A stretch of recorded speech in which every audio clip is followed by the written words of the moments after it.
And on the you told us about the, first, let me go back. You had never been through anything like this before, correct? Not to this scale. That would be accurate. Sure. You've never seen an urban occupation, a protest that had become an occupation, correct? As it was explained to me, this was the largest unplanned deployment of OPP resources in our history. Right, got it. So therefore, in your history, you told us that you'd been through some other blockade situations, but they have not involved the urban environment like this, and obviously the sheer scale of this one was beyond anything you had experienced, right? Yeah, not in my experience. Correct. And so when we talk about resources, you were participated in a call, you told us on the 6th of February, Chief Sloly requested his team to make an estimate of the resources they needed, right? Yes, I recall that was a video call, yes. Yes, and you told us that you thought that it was unusual that he told his team to double the number if they thought they needed 100, to double it to 200. You made that comment, correct? Yes, it seemed odd to me, yes. Yes, it didn't seem odd enough to you, though, to record in your notes, right? And I address this in my will state is because in the meeting they were discussing Ottawa police business.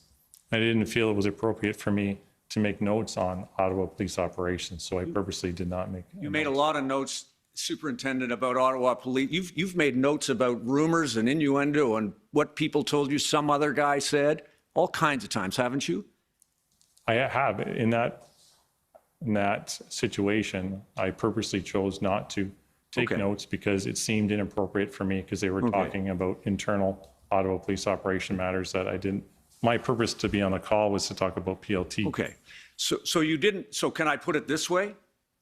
That whatever Chief Sloly said that you didn't record in your notes, you didn't think it was important enough to imagine that the number that they came back with, 1,800, when they came back 24 hours later with a number, that there was some lack of validity or integrity to that number. Did you?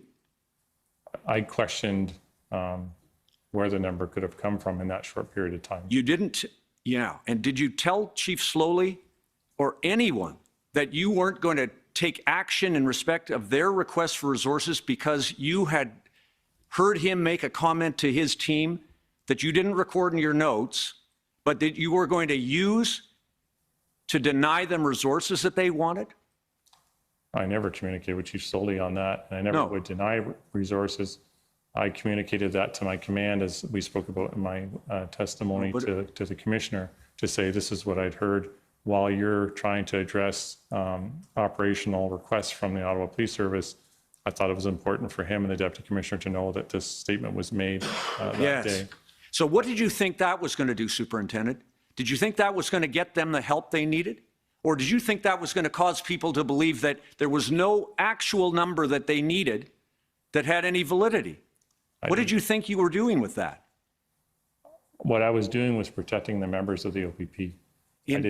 What were you? You could let him finish. I'm sorry. Go ahead, Superintendent. How were you protecting the members of the OPP? Because of a large request like that, it was important for me to communicate to my senior command that A, perhaps they're not truly needed based on what I heard, and B, since we have no operational plan yet to send that number of officers into a situation with no real plan on what to do with them was a concern. So that's why I felt it was important to communicate to my command about that. Do you agree with me that it had the effect of causing your people and everybody else to think that what Chief Sloly was asking for to help the citizens of this city and to help the government of Canada and to help his own police service, did you think you were helping him or them? I think it was helping everybody have the proper knowledge before they made decisions to deploy resources. Sure. And so, of course, we now know, don't we, that the 1,800 estimate that his team put together was exactly right. Maybe it was a little under, actually. You know that, don't you? Yes, we've heard those numbers here. Yeah. So it wasn't a rabbit pulled from a hat. And it wasn't a bunch of numbers that were just randomly doubled, was it? It seemed to me as a number pulled from a hat in that short period of time. Do you accept now that it wasn't a number pulled from a hat, that his team worked very hard to actually get the number that they needed? Do you accept that now? No, because No. there was no plan. Okay. So I And can't that's, of accept that. course, what you Wait, passed if on. you could- Again, you I'm sorry. interrupt them. Please, let them finish. Thank you, I know Commissioner. you're over your time and I'm being generous. Thank you. So important to be fair to the witness. Of course. Superintendent, go ahead. From my experience, as we've talked about, we build a plan first and then we add numbers to it after. The fact that the numbers fit the integrated planning team's plan, I don't know that that connects to the work that his team did within those 24 hours. Did you look at it? The integrated plan, No. Did you look at the numbers that were on the table that his team put together? on February 9th, when I attended the meeting downtown with the integrated planning team, that's the first time I was presented with the 3-page document that showed the numbers that they were requesting. So before you even looked at it, you made the statement that it was an overestimate and that it was not a valid number? You didn't even look at it? I never indicated in any of my communications that I felt it was an overestimate. I just wanted our senior command to know that when the Ottawa Police were trying to determine how many people they needed, this was the direction that their chief gave them. That's Yeah. all. I did not opine on whether I felt it was adequate or inadequate. I never said You that. cast doubt on it, didn't you? I only said that there was suspicious that how they could come up with a number like that, and certainly the suggestion that that number would be doubled. Fine. And then you passed that on to the minister. You passed did- on I did not do an incorrect number to the minister, didn't you? I did not do that, no. The minister, the Solicitor General. The Did you see the deployment, minister's statement? we're talking about two separate events here, sir. Okay, let's move to the second one then, if you want to think it's a second event. Did you pass on the number to the minister? Please, to ask questions, don't turn things around, please. Be fair to this witness.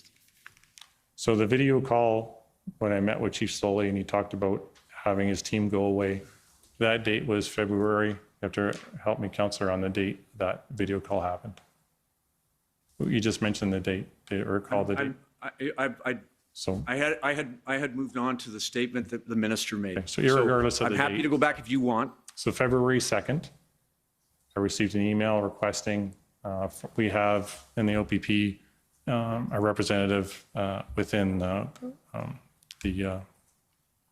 government buildings in Toronto, and they're a liaison between government and the OPP. And I received an email from that unit saying that Solicitor General wanted a number of OPP members who have been in Ottawa since the beginning of the event. So I asked my team to create a chart which indicated the numbers from the beginning of the event until the 2nd of February. And I described what that chart looked like yesterday. It included numbers of logistical people, EOC numbers, frontline members, public order unit members. And I emailed that to my chief superintendent. And since we're a paramilitary organization, you follow the chain of command. And then I assume from that point on, those numbers that I obtained were moved up to higher levels. And the minister, on that basis, issued a statement to the public and in the House, in the legislature, correct? I became aware of that later. I wasn't aware of Yes. it at the time. And it was erroneous. I can't say that. Well, there weren't 1,500 OPP officers here, were there? In a day, Chief Sloly, in his concerns to me that when we had our meeting, was he felt that that media release indicated there was 1,500 OPP officers in his streets, in his town that day. Yes. And that impacted, now know this, it impacted what the RCMP considered the Ottawa Police Service needed. It impacted the way the public in Ottawa thought that the OPS was handling the matter. It impacted the council and all of the other things, didn't it? As I stated to Chief Sloly, I presented the daily numbers with a roll-up of the total numbers. How those numbers were used or controlled after that was beyond my control. Yes. And what steps did you take to tell the Solicitor General that the information upon which she was relying had been misunderstood, misinterpreted? Any steps? It was not within my purview to reach out to the Solicitor General.